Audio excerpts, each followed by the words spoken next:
7 जुलाई का जो सेशन है आज का, वो हमारा चैप्टर 3 नेटवर्किंग कॉन्सेप्ट्स के ऊपर। नेटवर्किंग कॉन्सेप्ट नाम का जो चैप्टर है, चैप्टर 3, इसको हम लोग मॉड्यूल 2 में भी कवर कर चुके हैं। इस सेशन में एक तो हमें दो चीज होगी, एक तो रिवीजन हो जाएगा हमारा मॉड्यूल 2 का, और इसमें कुछ जो टॉपिक्स हैं वो नए वाले टॉपिक्स हैं। दो टॉपिक ऐसे हैं जो कि पिछले सेशन में वो नहीं कवर किए, मॉड्यूल 2 में नहीं है वो। एक इसमें WLAN, वायरलेस लैन और सबनेटिंग नाम का टॉपिक जो है वो नया इसमें ऐड किया। बाकी मॉड्यूल 2 का चैप्टर नंबर 4, इसमें चैप्टर नंबर 3 नेटवर्किंग कॉन्सेप्ट्स के नाम से है। तो पिछले सेशंस में हम लोग जो है चैप्टर नंबर 1 और 2 नेटवर्क यूटिलिटीज कंप्लीट कर चुके हैं। इसके अलावा पीसी असेंबलिंग को कंप्लीट कर चुके हैं। आज हम चैप्टर नंबर 3 शुरुआत करेंगे। Chapter number 3 is about networking concepts, यानी नेटवर्किंग और उसका जो कॉन्सेप्ट है, विचारधारा, जो जिस बेस पे नेटवर्किंग लगी रहती है, और ये सब इस स्लाइड में हम लोग डिस्कस करेंगे। सबसे पहले कंप्यूटर नेटवर्क्स किसको कहते हैं? कंप्यूटर नेटवर्क्स के बारे में हम लोग पिछले कई सेशंस में बात कर चुके हैं कि कंप्यूटर नेटवर्क किसको कहते हैं। नेटवर्क माने समूह। किनका समूह? किसी भी डिवाइस का, मशीनों का ग्रुप, चाहे वो लाइव नेटवर्क हो, इंसानों का, ह्यूमन बींग्स का, या मशीनों का। तो नेटवर्क कुछ और नहीं, ग्रुप ऑफ डिवाइसेस हैं। और ये ग्रुप ऑफ डिवाइसेस जब एक दूसरे से कनेक्ट कर दिए जाते हैं इंफॉर्मेशन को शेयर करने के लिए एक दूसरे से, तो ये बन करके तैयार हो जाता है एक नेटवर्क। एक नेटवर्क में मोर देन 2 और मोर डिवाइसेस एक दूसरे से कनेक्ट किए जाते हैं, फिजिकली और लॉजिकली कनेक्ट कर दिए जाते हैं ताकि वो इंफॉर्मेशन शेयर कर सकें। इसको हम लोग कंप्यूटर नेटवर्क्स कहते हैं। अब ये कंप्यूटरों के बीच का है तो कंप्यूटर नेटवर्क कहते हैं, अगर वो मोबाइल का है तो मोबाइल नेटवर्क, और अगर मोबाइल कंप्यूटर का है तो हाइब्रिड नेटवर्क। इसी आधार पे जो है कंप्यूटर नेटवर्क्स, कंप्यूटरों के नेटवर्क को जोड़ने को कंप्यूटर नेटवर्क कहते हैं। Next, types of network. देखिए, नेटवर्क टाइप्स जो हैं वो अलग अलग तरह के होते हैं। नेटवर्क को जो कैटेगराइज किया गया है वो कई बेसिस पे, एक तो ट्रांसमिशन मीडिया के बेसिस पे, दूसरा साइज के बेसिस पे, तीसरा टोपोलॉजी के बेसिस पे नेटवर्क कई तरह के होते हैं। तो यहां पे साइज वाइज नेटवर्क को उनके टाइप्स के हिसाब से कैटेगराइज किया गया है, और ये सब हम लोग पहले भी इसको कर चुके हैं। वो है लैन, मैन, मैन। तो ये जान लीजिए, बहुत इंपॉर्टेंट सवाल है, वेरी वेरी वेरी इंपॉर्टेंट, बार बार आने वाले सवालों में से एक है ये, इसलिए आप इसको बहुत ही अच्छी तरह से तैयार कर लीजिएगा। इसके आने की 100% गुंजाइश है। क्यों? क्योंकि ये पुराने ही पेपरों को रिपीट करता रहता है। M4 में भी ऐसा ही होता है। तो आप ध्यान रख लीजिए, जो जो इंपॉर्टेंट है उनको पहले तैयार करके आप अपना बंडल बनाए रखिए कि मेरे को जो है ये तैयार कर लेना है। तो लैन, मैन, मैन सबसे फेवरेट सवालों में से एक है। इसके क्या होता है? LAN, system connected within a limited distance up to 1 kilometre area is called a local area network. Local area network 1 kilometre और 1 किलोमीटर तक के एरिया में जितने भी डिवाइसेस, मशीनें और जो है बिल्डिंग्स वगैरह, ये सब ऑफिस, होम, साइबर कैफे के नेटवर्क जो है वो सब लोकल एरिया नेटवर्क कहलाते हैं। लोकल माने लोकली जो पास पास हो, we call them local network. Transmission speed is 100 Mbps to 1000 यानी 1 Gbps। डिस्टेंस जो है वो लिमिटेड होती है। ये तो हो गई लोकल एरिया नेटवर्क। डायग्राम बना हुआ है लैन का, इसको बना देंगे। फिर करेंगे इसका एडवांटेज और डिसएडवांटेज। क्या है advantage? Advantages of LAN, local area network के एडवांटेजेस। पहला एडवांटेज है easy to install and configure. LAN यानी लोकल एरिया नेटवर्क को इंस्टॉल करना माने स्थापित करना, लगाना, और कॉन्फ़िगर यानी सेटिंग करना बहुत आसान होता है, क्योंकि ज्यादा बड़ा नेटवर्क नहीं है। अगर कोई प्रॉब्लम छोटी है तो उसको सॉल्व करने में आसानी होगी, प्रॉब्लम बड़ी है तो उसको सॉल्व करने में ज्यादा टाइम लगेगा। Easy to install and configure. Second, less costly and beneficial compare to वैन। Beneficial in the sense speed और बैंडविड्थ की बात कर रहा है। कॉस्टली कम है और फायदेमंद भी है क्योंकि स्पीड तेज आती है। तीसरा है expert technical knowledge not required. बहुत ज्यादा टेक्निकल नॉलेज की जरूरत नहीं पड़ती, एकदम सही बात है। लैन को लगाने के लिए बहुत ज्यादा टेक्निकल नॉलेज की जरूरत नहीं पड़ेगी। रूटर्स वगैरह का, इसमें रूटर का कोई रोल प्ले नहीं करता है। Devices can be shared in LAN like printer, hard disk, CD, DVD. उतना कॉम्प्लेक्सिटी नहीं है जितना वैन में रूटर्स को रूटर से कनेक्ट करना पड़ता है, तो बहुत सारा तीम झाम है। यहाँ पे लिमिटेड होगा, बहुत ज्यादा कहीं रूटर इस्तेमाल किया गया होगा तो किया होगा, अदरवाइज स्विच के जरिए ही डिवाइसेस को शेयर किया जा सकता है। Printer, hard disk, CD, DVD. एक फायदा ये हो गया। डिसएडवांटेजेस, अब बारी आती है डिसएडवांटेजेस क्या है। क्या लैन का कोई डिसएडवांटेज भी है? यस, थोड़े से डिसएडवांटेजेस हैं। देखिए, हर टेक्नोलॉजी का कुछ ना कुछ फायदा और कुछ ना कुछ नुकसान होता है। तो लैन का डिसएडवांटेज ये है कि ज्यादा पहले कंप्यूटर्स स्टैंड अलोन थे, अब आप उसको लैन में लगाने जा रहे हैं तो you require more components to establish a LAN. Like switch, आपको ज्यादा कंपोनेंट्स की जरूरत पड़ेगी। स्विच लगेगा, केबल लगेगा, कनेक्टर लगेगा, वायरिंग करेंगे, तब जाकर के आप अपने डिवाइसेस को लगा पाएंगे। सेकेंड पॉइंट है, compare to stand alone systems LAN is costly. Okay, security costly होता है। तीसरा है सिक्योरिटी कंसर्न, सिक्योरिटी की चिंता। लैन में सिक्योरिटी का इश्यू होता है क्योंकि यूजर को क्या करना होता है, यूजर को अपना प्रॉपर एंटीवायरस इंस्टॉल करके रखना पड़ता है और फाइल लेवल सिक्योरिटी करके रखनी पड़ती है ताकि डेटा सुरक्षित रहे। क्योंकि आपको पता ही होगा, लैन में अगर एक भी कंप्यूटर वायरस से इन्फेक्टेड हो गया तो सारे कंप्यूटर वायरस से इन्फेक्टेड हो जाएंगे, और एक सेगमेंट में लैन की प्रॉब्लम आएगी तो वो सब में फैल जाएगी। If a problem occurs in one LAN segment, it may be easily spread within the network easily। तो एक लैन के सेगमेंट में, यानी अगर किसी लैन में, सेगमेंट बना हिस्सा, कि अगर किसी लैन सेगमेंट में कोई प्रॉब्लम आ जाती है तो दूसरे हिस्सों में भी वो प्रॉब्लम जो है बड़े आराम से फैल जाती है। ये हो गए एडवांटेजेस एंड डिसएडवांटेजेस ऑफ लैन। ये हमारा लैन खत्म हुआ। अब बारी आती है मेट्रो एरिया नेटवर्क की। मेट्रो एरिया नेटवर्क वो नेटवर्क होता है दैट इज स्प्रेड बिटवीन 2 और मोर सिटीज, जो 2 या 2 से ज्यादा शहरों के बीच में लगा हुआ नेटवर्क होता है। शहरों के बीच की दूरी 20 किलोमीटर, 50 किलोमीटर, 100 किलोमीटर, 100 से ज्यादा किलोमीटर, 100-200 किलोमीटर तक के एरिया का मेट्रो एरिया नेटवर्क कहलाता है। Metro area network is bit complicated. Naturally बात है, जब लैन से बड़ा होगा तो प्रॉब्लम भी बड़ी होंगी, कॉम्प्लिकेसी भी ज्यादा होगी। Metro area network is established using high speed fibre optic. Metro area network को एक तेज गति की high speed fibre optic backbone, backbone कहते हैं ट्रांसमिशन लाइन को, केबल, लाइन, मीडिया, ये बैकबोन भी कहलाता है। बैकबोन इसलिए कहलाता है जिसमें सबसे ज्यादा ट्रैफिक आता जाता है, उस वायर को बैकबोन कहते हैं। बहुत सारे वायरों में एक ऐसा वायर होगा जिसमें, जो मेजर वायर कहलाता है, मेजर मतलब सबसे बड़ा वायर, और उसके बगैर पूरा नेटवर्क बंद हो जाता होगा, उसको कहते हैं बैकबोन। होता वो भी एक ट्रांसमिशन लाइन है, यानी मीडिया वो भी है, वायर वो भी है, लेकिन उसको बैकबोन कहते हैं हम लोग। नेटवर्क में उसको बैकबोन कहा जाता है। क्यों कहा जाता है बैकबोन? क्योंकि उसके ऊपर सारा ट्रैफिक, सबसे ज्यादा मेन इंपॉर्टेंट ट्रैफिक जो है जिस वायर या मीडिया से फ्लो कराया जाता है, उसको इस टेक्नोलॉजी में बैकबोन नाम दिया गया है। तो नेटवर्क बैकबोन जो है आपकी फाइबर ऑप्टिक की लगाई जाएगी, यानी जैसा कि आप यहाँ देख रहे हैं, ये बैकबोन्स हैं। बैकबोन मतलब सारा ट्रैफिक इधर से उधर और उधर से इधर इसी बैकबोन के सहारे आएगा। ये फाइबर ऑप्टिक की लगाई जाएगी क्योंकि 20 किलोमीटर है, 60 किलोमीटर है, 100 किलोमीटर के ऊपर है, ट्रांसमिशन ज्यादा लंबा है, तो फाइबर ऑप्टिक के जरिए तेजी से पहुंचाया जाएगा। स्पीड 100 से 1 Gbps और डिस्टेंस जो है वो लिमिटेड होती है। एडवांटेजेस क्या है मेट्रो एरिया नेटवर्क का? Metro area network has major advantages like, क्या मेजर एडवांटेजेस हैं मेट्रो एरिया नेटवर्क के?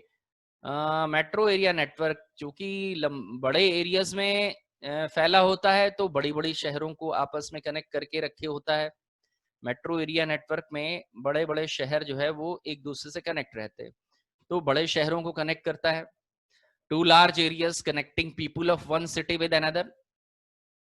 Information sharing make enterprise running smoothly. अगर इसमें एक एंटरप्राइज, एक जगह की जानकारी दूसरी जगह शेयर हो जाती है तो ये एंटरप्राइजेस जो रन कर रही हैं, उनके लिए उनका काम करना बहुत आसान हो जाता है।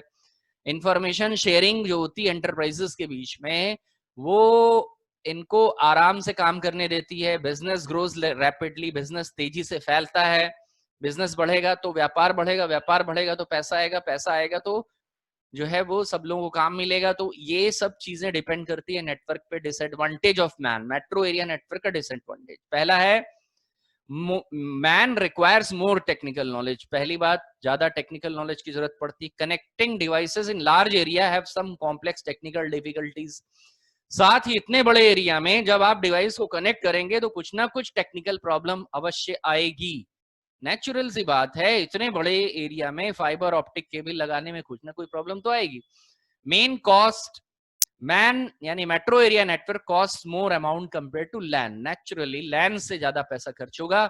ऑफन कनेक्टिविटी इश्यू पैदा होंगे, यानी कभी कनेक्टिविटी आएगी, फेल हो जाएगी। जैसे कभी कभी बीच में मॉडेम काम करना बंद कर देता है, सेट टॉप बॉक्स काम करने बंद कर देते हैं, तो उनमें कनेक्टिविटी इश्यू आ जाती है, ये सब प्रॉब्लम आएगी। तो ये हो गया हमारा मेट्रो एरिया नेटवर्क का एडवांटेजेस और डिसएडवांटेज। मेट्रो एरिया नेटवर्क के बाद बारी आती है हमारी वाइड एरिया नेटवर्क की। वाइड एरिया नेटवर्क सबसे बड़ा नेटवर्क होता है। It's a type of network that is spread into very large geographical areas. Large geographical area, बड़े भूगोलीय भाग में फैला हुआ एरिया, जैसे दो देशों के बीच और दो बड़े बड़े शहरों के बीच, पूरी कंट्री के बीच में जो नेटवर्क लगे हुआ है, it is a wide area network. इसमें आता है इंटरनेट, रेलवे का नेटवर्क, बैंक का नेटवर्क, एयरपोर्ट अथॉरिटी का नेटवर्क, ये सब नेटवर्क। डिस्टेंस अनलिमिटेड होती है और स्पीड जो है 10 to 100 Mbps ही होती है। एडवांटेज, फायदा, वैन connects specifically very large geographical areas. वैन जो है बड़े ज्योग्राफिकल एरिया को एक दूसरे से कनेक्ट करता है। एक फायदा ये, बड़े ज्योग्राफिकल एरिया के लोग एक दूसरे से कनेक्ट हो जाएंगे। रिमोट डेटाबेस एंट्री, ये इसका बड़ा फायदा है। रिमोट डेटाबेस एंट्री कहते हैं, रिमोट माने दूर से, और डेटाबेस कहते हैं डेटाबेस जो डेटा को स्टोर करती है और उसमें एंट्री कर लें। आप दूर से बैठ करके किसी डेटा के अंदर एंट्री कर लें, ये फायदा है। इसमें आप अपना डेटा फीड कर सकते हैं घर में बैठ करके और वो इंटरनेट सर्वर पे जाके सेव हो जाएगी, तो ये सुविधा मिलती है। आप जो ऑनलाइन फॉर्म भरते हैं, ये एग्जाम्पल है रिमोट डेटाबेस एंट्री करने का। इनमें एक डेटाबेस होती है जो कि इस प्रोग्राम के साथ कनेक्ट होती है, और जो फॉर्म होता है, आप अपना ऑनलाइन फॉर्म जो भरते हैं उसके अंदर जो डेटा फीड करते हैं वो फॉर्म में फीड होता है, लेकिन ये डेटा कहीं और पहुंचता है क्योंकि ये डेटाबेस से कनेक्ट किया जाता है। तो वो डेटाबेस रिमोट एंट्री अक्सर वैन में, वाइड एरिया नेटवर्क में जो वेबसाइटें चलती हैं उनके अंदर रिमोट डेटा एंट्री होती है। तो एक फायदा ही होता है, रिमोट आप डेटा पहुंचा सकते हैं। स्पीड जो है वो 10 से 100 Mbps होती है। Disadvantage of wide area network, connectivity issue often occur in वैन। कनेक्टिविटी इश्यू पैदा हो जाते हैं वाइड एरिया नेटवर्क में बहुत ज्यादा। वैन require extremely high technical knowledge. वैन यानी वाइड एरिया नेटवर्क को लगाने के लिए बहुत अच्छे किस्म का टेक्निकल नॉलेज चाहिए कम्युनिकेशन करने के लिए। वैन एस्टेब्लिशमेंट इज वेरी एक्सपेंसिव। वैन लगाना बहुत ही महंगा है। ये हो गया आपका लैन वैन मैन। 100% श्योर शॉर्ट सवाल है, अच्छी तरह से तैयार कर लीजिएगा, फिर ये ना कहें कि जो है ये हो गया या वो हो गया। आपको पहले सवाल बता दे रहे हैं और उसको समय पे तैयार कर लेना वो आपकी रिस्पॉन्सिबिलिटी है। तो लैन वैन मैन 100% आने वाले सवालों में से है। नेक्स्ट है client server. Client server architecture. Client server architecture जो है बहुत अच्छा सवाल है। क्लाइंट सर्वर में क्या होता है? क्लाइंट सर्वर, क्लाइंट सर्वर एक ऐसा मॉडल है जो कि डिस्ट्रीब्यूटेड होता है। डिस्ट्रीब्यूटेड, डिस्ट्रीब्यूटेड वो होता है जिसमें बांट लिया जाता है। क्या बांट लिया जाता है? काम के लोड को, जो वर्कलोड को डिवाइड कर लेता है एक सर्विस देने वाले और दूसरा जो है सर्विस मांगने वाले के बीच में। इस तरह के डिस्ट्रीब्यूटेड स्ट्रक्चर को क्लाइंट सर्वर कहा जाता है। क्लाइंट सर्वर एक प्रकार का डिस्ट्रीब्यूटेड एप्लीकेशन आर्किटेक्चर है। डिस्ट्रीब्यूटेड कहते हैं जहां पे काम को, वर्कलोड को जो है वो बांट लिया जाता है। Client server model is A distributed application structure. Client server model एक डिस्ट्रीब्यूटेड, बटा हुआ एप्लीकेशन आर्किटेक्चर है दैट डिवाइड्स द टास्क और workload between the provider of a service called server and a service requester called client. ये work के load को दो लोगों के बीच में बांट लेता है, एक सर्विस देने वाले जिसको सर्वर कहते हैं और एक सर्विस की रिक्वेस्ट यानी सर्विस को मांगने वाले जिसको क्लाइंट कहते हैं। तो क्लाइंट सर्वर, इसीलिए इंटरनेट का आर्किटेक्चर क्लाइंट सर्वर होता है। क्यों? क्योंकि उसमें आप होते हैं क्लाइंट और इंटरनेट सर्वर यानी वेब सर्वर होता है सर्वर। तो आप मांगते हैं पेजेस तो पेज आते हैं, नहीं मांगते हैं तो आप चुपचाप बैठे रहिए। जब तक आप पेज मांगेंगे नहीं, कोई जानकारी आपके पास अपने आप नहीं आने वाली। तो often client and server communicate over a computer network. अब ये दोनों एक दूसरे से कम्युनिकेट कैसे करेंगे? एक नेटवर्क के ऊपर, जिसको कहते हैं इंटरनेट, ऑन सेपरेट हार्डवेयर। इनमें हार्डवेयर भी दोनों के पास अलग अलग लगे रहते हैं। मेरे पास अलग हार्डवेयर लगा होगा तो वेब सर्वरों के पास अलग हार्डवेयर लगा होगा। But both client and server में reside in the same system. लेकिन ऐसा भी हो सकता है कि ये क्लाइंट और सर्वर एक लैन में लगे हों। एक लैन में यानी सेम सिस्टम में लगे होने का मतलब ये वैन पे भी हो सकते हैं, और क्लाइंट सर्वर आर्किटेक्चर लैन पे भी एग्जिस्ट कर सकता है। ये बात ध्यान रहे कि क्लाइंट सर्वर जो है एक मॉडल का नाम है, और ये मॉडल लैन में, मैन में और वैन में तीनों जगह काम करता है। इसका मतलब ये नहीं है कि क्लाइंट सर्वर जो है वो सिर्फ जो है वो इंटरनेट पे ही चलता है, इसको लैन पे भी इंप्लीमेंट किया जा सकता है। आप एक सर्वर बना दीजिए और एक क्लाइंट बना दीजिए, बन गया। आप ही के घर के अंदर से वो चलेगा। तो क्लाइंट सर्वर मॉडल का नाम है, इंप्लीमेंट किसी भी तरह के नेटवर्क में किया जा सकता है। The server runs more than one services. Server जो है वो एक से ज्यादा सर्विसेज को रन करता है, इसीलिए उसका नाम सर्वर होता है। And share its resources. Server अपने रिसोर्सेज को शेयर करता है इंटरनेट पे।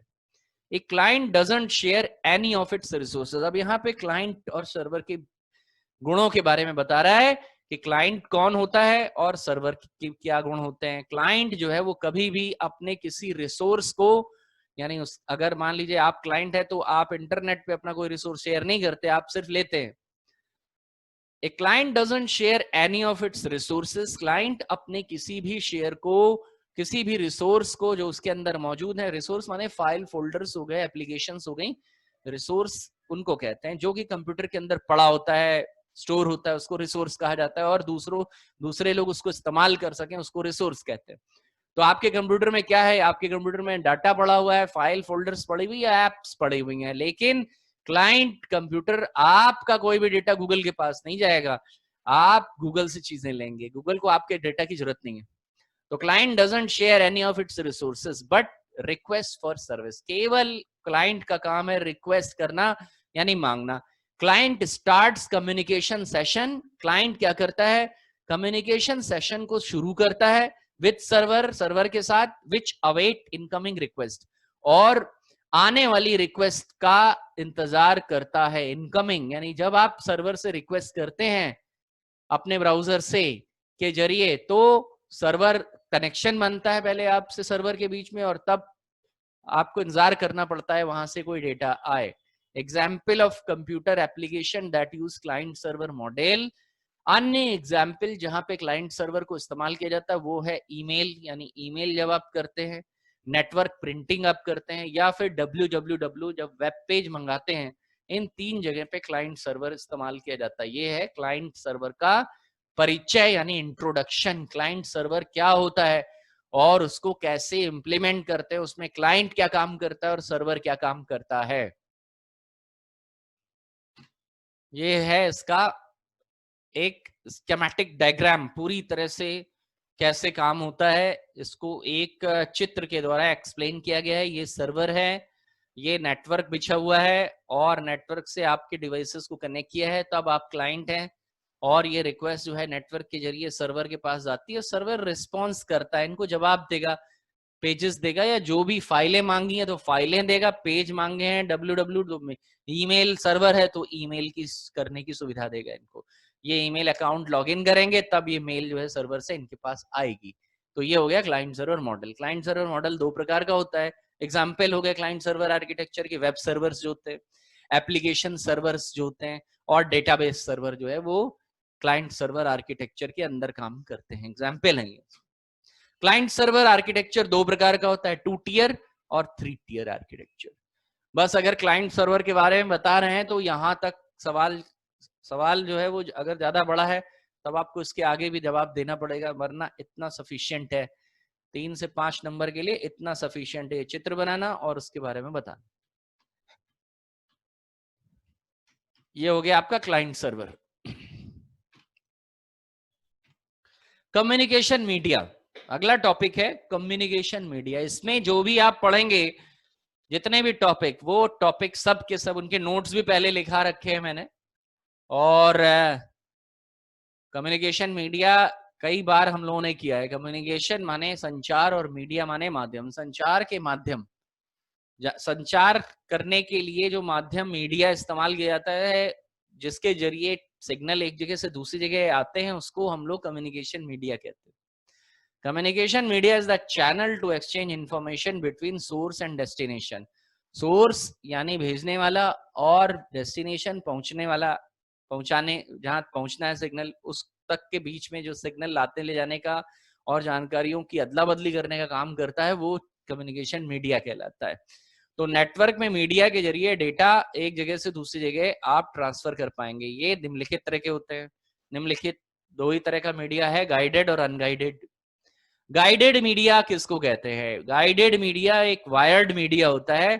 गाइडेड मीडिया उसका नाम इसलिए क्योंकि उसमें दिशा पता होती है, किधर से किधर जा रहा है, दिखता है ना, उसकी दिशा दिखती है कि एक केबल अगर लगाया जाएगा आपकी आंखों के सामने, तो आपको पता रहेगा कि एक पॉइंट से दूसरे पॉइंट दिख रहा होता है। That is guided. साथ ही बाउंडेड इसलिए है क्योंकि वो उसकी एक लिमिट होती है, उस लिमिट से ज्यादा उसको छोटा किया जा सकता है, बड़ा नहीं किया जा सकता। तो इसीलिए बाउंडिंग है उसमें। एक बार अगर आपके डिवाइस को किसी मीडिया से कनेक्ट कर दिया, तो जितनी उसकी लिमिट होगी उसके आगे आप नहीं जा पाएंगे। बाउंडिंग, आपकी बाउंड्री तय कर दी जाती है। Bounded media, it is the wired media, very common among the LAN. सबसे ज्यादा अगर कम्युनिकेशन गाइडेड इस्तेमाल किया जाता है तो वो लैन में इस्तेमाल किया जाता है, क्योंकि लैन बहुत सस्ता नेटवर्क होता है।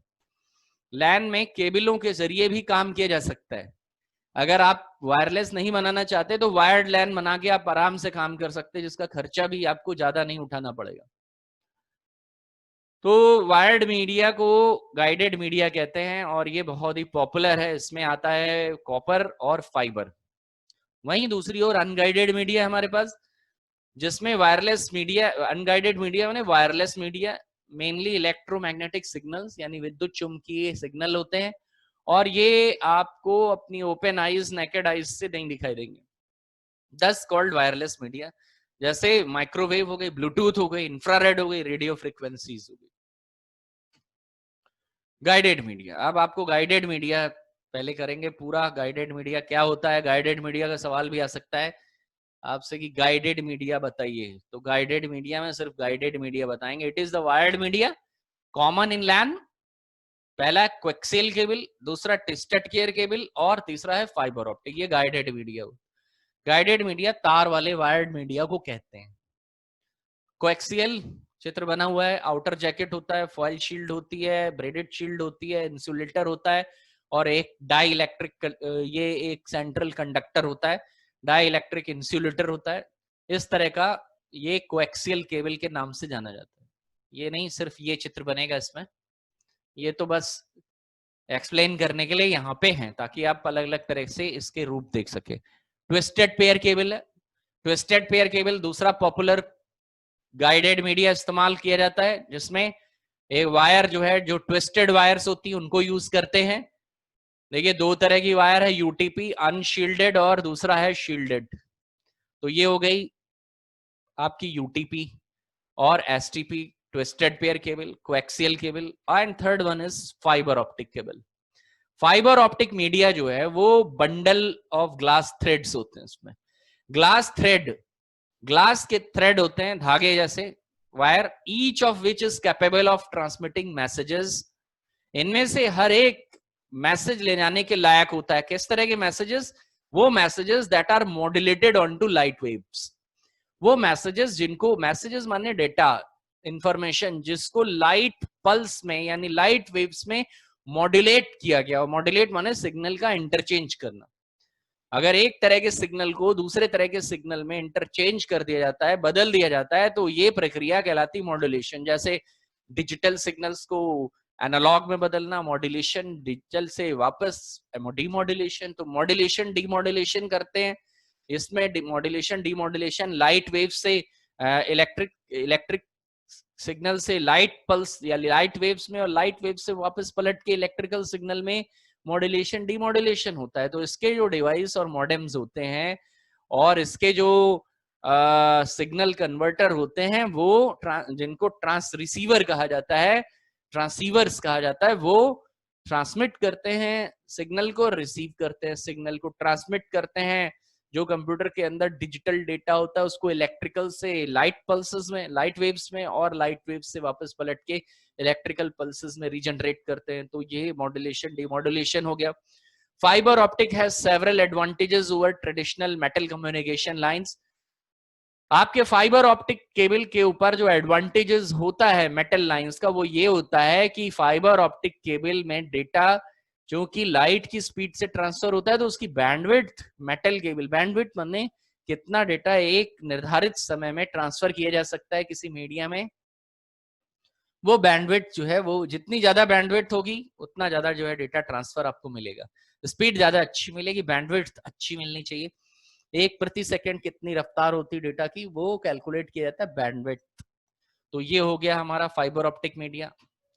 अब आता है कोएक्सियल केबल। अगर कोएक्सियल केबल के बारे में पूछेगा तो कोएक्सियल केबल जो है वो हमको डिस्क्राइब करनी पड़ेगी। सीधे साफ साफ कहेगा कोएक्सियल केबल के बारे में बताइए, जो कि एक जो है वो गाइडेड मीडिया है। तो कोएक्सियल केबल जो है वो कई बार हम लोगों ने बनाई है, पीछे भी मॉड्यूल 2 में भी, और कोएक्सियल उस वक्त भी इंपॉर्टेंट थी, आज भी इंपॉर्टेंट है। कोएक्सियल केबल में आउटर जैकेट होता है, ब्रेडेड शील्ड होती है, फॉयल शील्ड होती है, डाई इलेक्ट्रिक इंसुलेटर होता है और सेंट्रल कंडक्टर होता है। क्यों नाम है कोएक्सियल केबल का?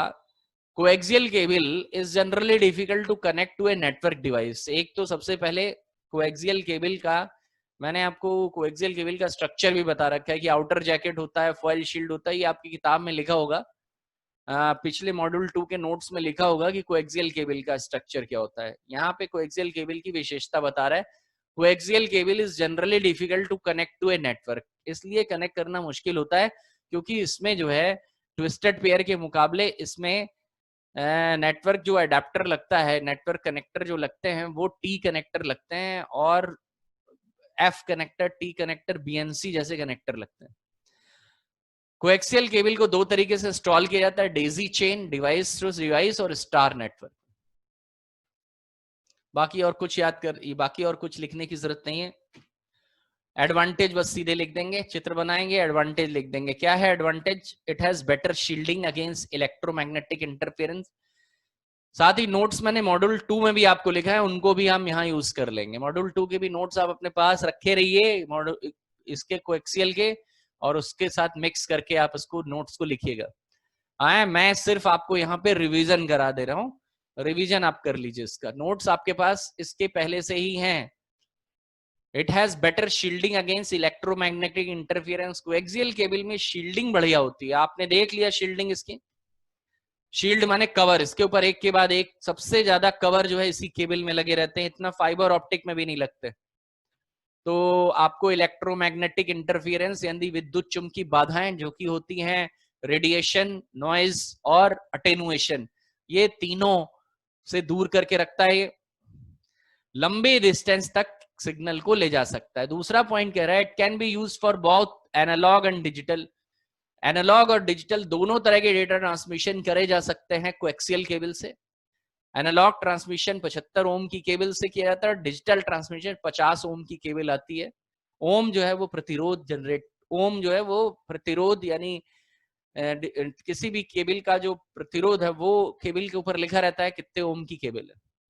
तो 75 ओम की केबल एनालॉग, और 50 ओम की जिसमें रेजिस्टेंस कम होगा वो डिजिटल ट्रांसमिशन में यूज की जाएगी। Coaxial cable has higher bandwidth and provides extra safety. कौन कौन सी होती है? RG58 थिननेट, RG59 75 ओम की केबल, RG52 93 ओम की केबल। और इसमें कौन कौन सी एप्लीकेशन में यूज की जाती है? आर्कनेट नेटवर्क में और IBM 3270 एप्लीकेशन नेटवर्क्स में यूज की जाती थी। कोएक्सियल केबल इनएक्सपेंसिव होती है, बाकी केबलों के मुकाबले सस्ती होती है।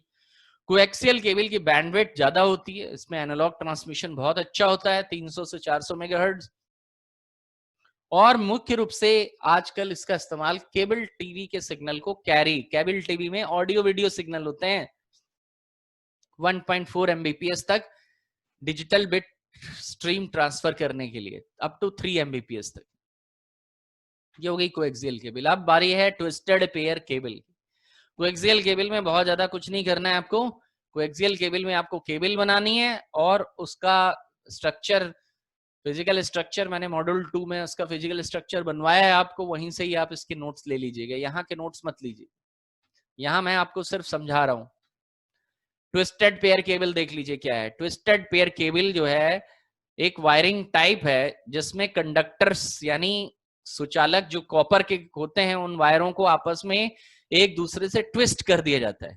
ट्विस्ट मतलब मोड़ दिया जाता है, एक दूसरे से मुड़े जुड़े रहते हैं। और किस लिए रहते हैं? ताकि for the purpose of cancelling out electromagnetic interference. EMI जो जनरेट होती है, ईएमआई पैसे वाली ईएमआई नहीं, एक ईएमआई को इलेक्ट्रॉनिक्स और सिग्नलिंग में इलेक्ट्रोमैग्नेटिक इंटरफियरेंस यानी विद्युत चुंबकीय बाधाओं के नाम से जाना जाता है। ये तीन होती हैं, एक होता है नॉइज, एक होता है रेडिएशन और एक होता है अटेनुएशन यानी क्षीणता या दुर्बलता। ये तीनों को इलेक्ट्रोमैग्नेटिक इंटरफियरेंस, ये इन तीनों को कम करता है। ट्विस्टेड पेयर वायर जो है वो दो तरह का होता है, यूटीपी यानी अनशील्डेड और एसटीपी यानी शील्डेड। एक में शील्ड लगी रहती है, एक में अनशील्ड लगी रहती है। ये दोनों बातें भी हम पहले कर चुके हैं। कैटेगरी ट्विस्टेड पेयर 7 कैटेगरी की केबल आती है, इसमें से एक एक कैटेगरी और उसकी टेबल जो है वो आपको ध्यान रखनी है। कैट 1 केबल, कैट 1 जो है वो 1 एमबीपीएस की ट्रांसमिशन स्पीड देता था और ये केबल जो है वो अब यूज नहीं की जाती क्योंकि ये टेलीफोन में यूज की जाती थी, not suitable for networking. Cat 2 4 Mbps तक टोकन रिंग, पुराना सबसे पहला टोकन रिंग नेटवर्क जो है उसमें ट्विस्टेड पेयर केबल यूज की गई थी। कैट 3 कैटेगरी की cable 10 Mbps token ring. Cat 4 16 Mbps token ring network. Cat 5 100 Mbps Ethernet, fast Ethernet और टोकन रिंग। देखिए ईथरनेट फास्ट ईथरनेट में क्या अंतर है इसको भी आप समझ लीजिए। ईथरनेट कहते हैं 10 एमबीपीएस की स्पीड वाले पुराने, फास्ट ईथरनेट कहते हैं जो 100 एमबीपीएस चलता हो, और अब जो ईथरनेट आता है उसको गीगाबिट ईथरनेट जो 1000 एमबीपीएस की स्पीड पे चलता है उसको गीगाबिट ईथरनेट कहते हैं। तो इस वक्त गीगाबिट ईथरनेट आता है, फास्ट ईथरनेट 100 एमबीपीएस। तो फास्ट और गीगाबिट ईथरनेट बचा है, ईथरनेट अब नहीं, Ethernet 10 Mbps. Cat 5E 1000 Mbps तक Ethernet, fast Ethernet token ring topology में। कैट 6 और 7 अप टू 10 जीबीपीएस यानी 10 जीबीपीएस तक का अगर ट्रांसमिशन है तो आपको कैट 6 या 7 केबल, ये ईथरनेट और फास्ट ईथरनेट, टोकन रिंग नहीं आता अब इतनी स्पीड में, तो आपको ईथरनेट और फास्ट ईथरनेट जो है वो लेना पड़ेगा। तो यहाँ आपने देखा कैटेगरी 1 से कैटेगरी 7 तक इस वक्त आपको 5 6 7 कैटेगरी की केबल मिलेगी। बाकी कैटेगरी की केबल जो है वो has been obsolete now in the market, वो अब मार्केट में नहीं आती। तो आपको यहाँ जब कभी भी ट्विस्टेड वेयर के बारे में कहेगा आपको ट्विस्टेड, और साथ में ये भी ध्यान रखेंगे नंबर कितने मार्क्स के, नंबर ज्यादा है तो लिखा जाएगा सब, वरना ऊपर ट्विस्टेड वेयर, सिर्फ ट्विस्टेड वेयर 3 नंबर कह रहा है तो आप ज्यादा से ज्यादा लिख दीजिए, 2-4 कैटेगरी बना दीजिए और ऊपर केबल बनेगी, बस इतना कर दीजिए। बहुत ज्यादा उसमें कुछ लिखने की जरूरत नहीं है, सवाल को नंबरों के आधार पे जो है कैटेगराइज करना है और उतना ही कंटेंट लिखना है। ऐसा नहीं है कि ट्विस्टेड पेयर आ गई 2 नंबर का है उसमें आप जो है बहुत सारा समय अपना बर्बाद कर रहे हैं। ट्विस्टेड पेयर बनाइए, शील्डेड और अनशील्डेड लिखिए, उसके बारे में बता दीजिए, और अगर हो सके तो 2-4 कैटेगरी लिख दीजिए जिसमें 5 6 7 और 1 2 3 ये सब इतना लिख दीजिए, बस हो गया ट्विस्टेड पेयर। एडवांटेज लिखने की जरूरत नहीं है। हाँ, सवाल अगर आप 5 से 8 नंबर का है तो then we will go to advantages and disadvantages पूरे मार्क्स के लिए। सिर्फ पूछ रहा है 3 नंबर का है तो आप ट्विस्टेड पेयर केबल बना के बस खत्म करिए। Advantages of twisted pair cable. Twisted pair cable का फायदा क्या है? Oldest method of data transmission, जब से टेलीफोन लगा है तब से केबल जो है ट्विस्टेड पेयर इस्तेमाल की जा रही, तो बहुत पुराना डेटा ट्रांसमिशन करने वाली केबल है। इस ट्विस्टेड पेयर को बनाने के लिए बहुत ज्यादा मैन पावर, बहुत काबिल लोगों की जरूरत नहीं है। एक बार कोई भी अगर ट्विस्टेड पेयर केबल को लगते देख ले तो वो बहुत आराम से इस केबल को लगाना जान जाएगा। In a telephone system signal can travel several kilometres. देखिए टेलीफोन सिस्टमों में जो ट्विस्टेड पेयर केबल लगता था वहां के लिए बहुत अच्छी केबल थी ये।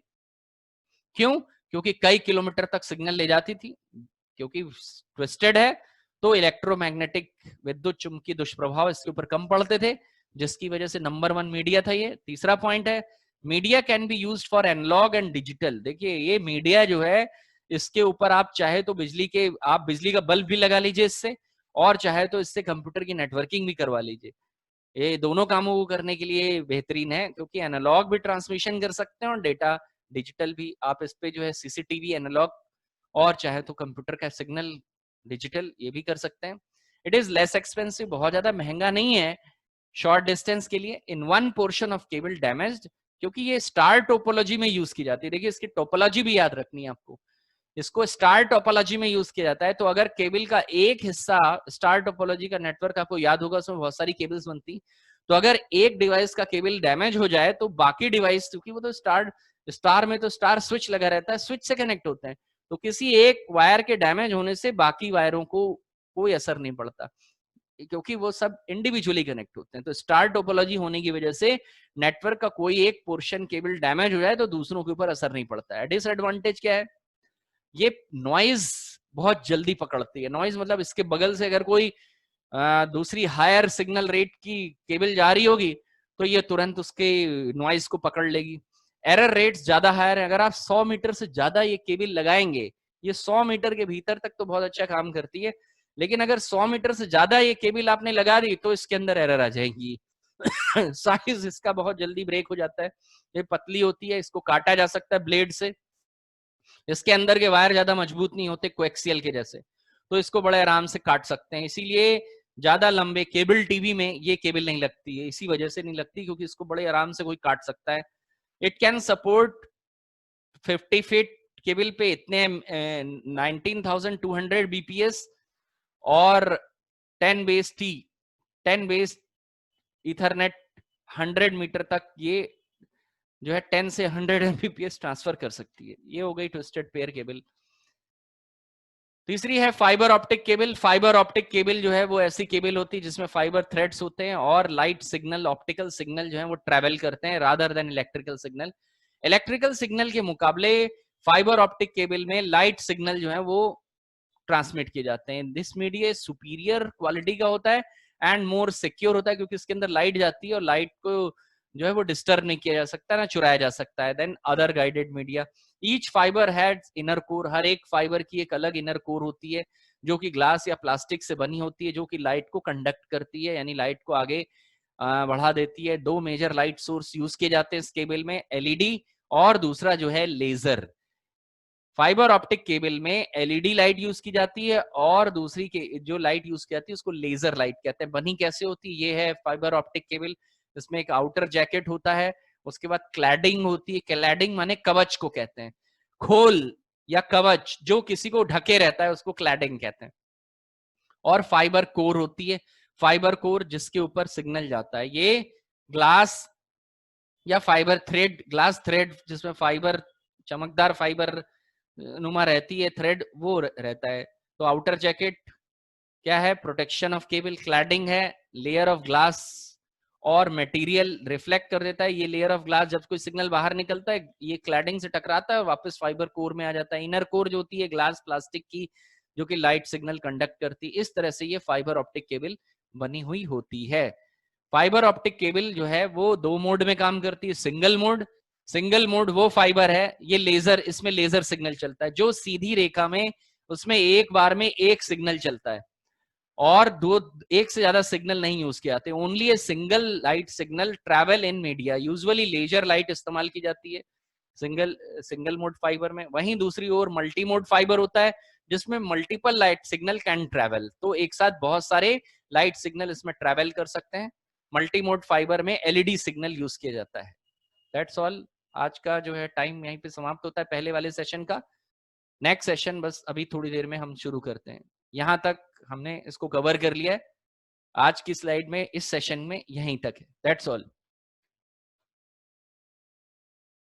सेकेंड सेशन में इस स्लाइड को कंप्लीट करते हैं। फाइबर ऑप्टिक केबल के बारे में पिछले सेशन में बात कर रहे थे कि फाइबर ऑप्टिक मीडिया क्या होता है। फाइबर ऑप्टिक मीडिया जो है वो ऐसा गाइडेड मीडिया है जिसमें फाइबर थ्रेड्स या ग्लास फाइबर थ्रेड्स इस्तेमाल किए जाते हैं। ग्लास फाइबर एक तो ग्लास का भी थ्रेड बनाया जा सकता है, या ग्लास प्लास्टिक फाइबर जिसको कहते हैं उसको मिला करके एक थ्रेड बनता है। और ये थ्रेड जो ये धागा नुमा जो वायर होते हैं, ये लाइट सिग्नल को मॉड्यूलेट कर सकते हैं। मॉड्यूलेट मतलब कंडक्ट किया जा सकता है, इनके ऊपर लाइट सिग्नल चल सकते हैं।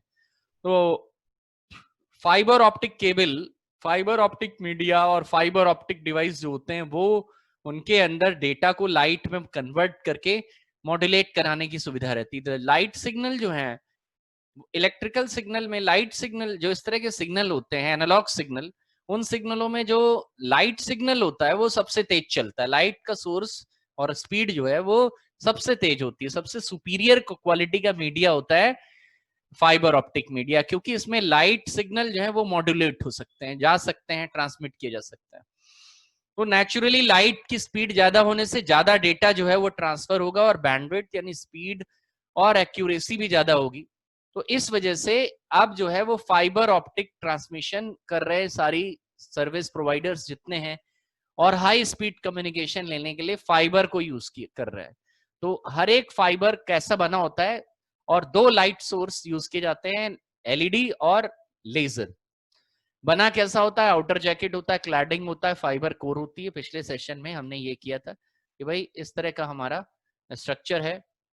साथ ही सिंगल और मल्टी मोड फाइबर के बारे में बात हुई थी कि सिंगल मोड फाइबर के होता है और मल्टी मोड फाइबर होता है। सिंगल मोड फाइबर में सिंगल लाइट पल्स जो है वो ट्रांसमिट की जाती है, लाइट वेव जो है वो सीधी रेखा में चलती है, और बहुत एक्सपेंसिव होता है ये, क्योंकि इसमें जो है लेजर सिग्नल को यूज किया जाता है, स्पीड बैंडविड्थ ज्यादा होती है, लेकिन हर जगह महंगा नहीं किया जा सकता, इसीलिए मल्टी मोड फाइबर भी यूज किया जाता है। मल्टी मोड फाइबर के बड़े एडवांटेजेस होते हैं, ये शॉर्ट डिस्टेंस के लिए है, लेकिन इसमें मल्टीपल डेटा पाथ्स होते हैं, एक साथ बहुत सारे लाइट सिग्नल ट्रांसमिट किए जा सकते हैं। इसमें एलईडी लाइट को यूज किया जाता है।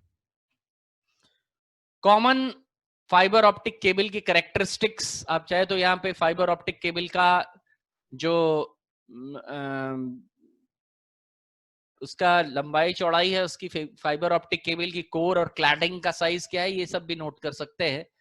फिलहाल कैरेक्टरिस्टिक्स अगर बतानी है, देखिए सवाल कितने नंबर का है, जवाब भी उतने नंबर का होगा। अगर ज्यादा है सवाल, पूरी बात कही जा रही है कि भाई आप पूरा फाइबर ऑप्टिक मीडिया के बारे में बताइए, 8 नंबर का सवाल है, तो मुझे सारी कैरेक्टरिस्टिक्स वगैरह सब लिखनी होंगी। क्या है फाइबर ऑप्टिक की, एक बड़ी बड़ी किसी बात का रट्टा मारने की जरूरत नहीं है। देखिए फाइबर ऑप्टिक केबल को समझ करके आप उसमें लिखिए। फाइबर ऑप्टिक केबल सभी को पता है, नोट्स बनाने के लिए फाइबर ऑप्टिक केबल जो है सबसे महंगी केबल होती है। तो आपने एक पॉइंट लिख दिया, fibre optic cable more expensive than copper cable. सारे जब महंगी है तो इक्विपमेंट जो लगेंगे वो भी महंगे होंगे, और इंस्टॉलेशन भी बहुत महंगा होगा। तो एक कॉस्ट लिख दिया आपने, इंस्टॉलेशन लिख दिया, very difficult optical signal carrier होने की वजह से, बाकी कॉपर मीडिया की वजह से इंस्टॉलेशन, कॉपर मीडिया का इंस्टॉलेशन तो आसान हो जाता है, इसका इंस्टॉलेशन कठिन है। बैंडविड्थ ज्यादा होती है, 1000 एमबीपीएस तक, कई किलोमीटर तक डेटा ट्रांसफर कर सकती है। नोड कैपेसिटी, अगर आप इससे जो है फाइबर ऑप्टिक का नेटवर्क लगाएंगे तो 75 से 100 कंप्यूटर जो है बड़े आराम से आप कनेक्ट कर सकते हैं, स्पीड भी डाउनग्रेड नहीं होगी। वहीं 100 कंप्यूटर अगर हम बाकी मीडिया से लगा देंगे तो स्पीड जो है एकदम बैठ जाएगी नेटवर्क की। अटेनुएशन फाइबर ऑप्टिक में कम होता है। अटेनुएशन कहते हैं दुर्बलता को, जो सिग्नल कुछ दूरी पे चलने पे दुर्बल पड़ जाते हैं, इसमें सिग्नल दुर्बल तो नहीं होते, लेकिन एक डिफरेंट टाइप की प्रॉब्लम होती है जिसका नाम है क्रोमैटिक डिस्पर्शन। तो इसमें क्रोमैटिक डिस्पर्शन होता है, इसको भी सॉल्व किया जाता है, लेकिन इसमें अटेनुएशन नहीं होता। जैसे कि इलेक्ट्रिकल सिग्नल में अटेनुएशन यानी दुर्बलता हो जाती है, और दुर्बलता इसलिए होती है क्योंकि मीडिया जो है कुछ सिग्नल को एब्जॉर्ब कर लेता है अपने अंदर। इलेक्ट्रोमैग्नेटिक इंटरफियरेंस, विद्युत चुंबकीय बाधाएं, सिग्नल लीक नहीं करता, और इलेक्ट्रिकल स्पार्क नहीं होते, किसी से टकरा के स्पार्किंग नहीं करती। हाफ डुप्लेक्स मोड में काम करती है। देखिए हाफ डुप्लेक्स क्या होता है, जो एक बार में या तो सिग्नल ला सकता है या ले जा सकता है, एक ही साथ उसमें सिग्नल आना जाना नहीं होता, उसको कहते हैं हाफ डुप्लेक्स। तो अब सिग्नल एक पॉइंट से दूसरे पॉइंट में जाना नहीं है, आना भी है, तो इसीलिए दो केबल लगानी जरूरी होती है, एक सिग्नल ले जाने के लिए और एक सिग्नल उस पॉइंट से आपके पास सिग्नल लाने के लिए। तो फाइबर ऑप्टिक चैनल और half duplex light signals can move in one direction at a time, और एक बार में एक ही डायरेक्शन में आ जा सकती। तो या तो कॉम्प्रोमाइज किया जाए या फिर दो दो केबल लगाई जाए। तो डबल डुअल केबल लगती हैं इसमें, ज्यादा तेज लेने के लिए ट्रांसमिशन डबल केबल लगाई जाएंगी। क्यों? क्योंकि एक से सिग्नल जाएगा और एक से आएगा। तो ये हो गई इसकी विशेषताएं। विशेषताएं हम पहले कर चुके हैं और एक बार फिर से रिवीजन करा रहे हैं। ये ध्यान रहे रिवीजन वाली क्लासेस है ये, तो रिवीजन कर लीजिए। अगर नोट्स नहीं लिखे हैं तो फिर आप इसको फिर नोट्स जो है वो लिखिए।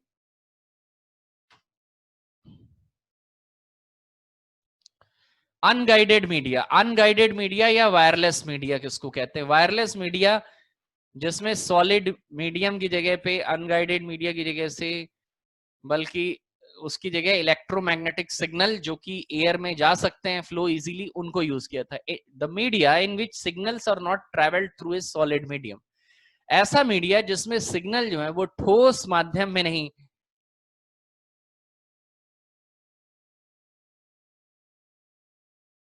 उनको अनगाइडेड मीडिया कहते हैं। इसमें ठोस माध्यम नहीं इस्तेमाल किया जाता है। Air is the medium through which electromagnetic signal can flow easily. इसमें एयर यानी हवा को, एयर को इस्तेमाल किया जाता है जिसमें इलेक्ट्रोमैग्नेटिक सिग्नल बड़े आराम से चल सकते हैं। There are various way to send electromagnetic energy through the air. बहुत तरीकों से इलेक्ट्रोमैग्नेटिक विद्युत चुंबकीय ऊर्जा को एयर में यानी हवा में एक जगह से दूसरी पास ऑन किया जा सकता है। जैसे कौन कौन से सिग्नल हैं? ये रेडियो वेव कम्युनिकेशन है, सैटेलाइट लिंक्स हैं, वीसैट्स हैं,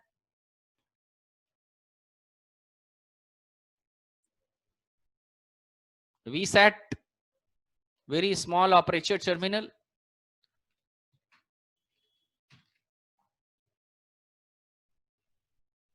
और इंफ्रारेड एंड मिलीमीटर वेव्स। सबसे पहले रेडियो वेव के बारे में।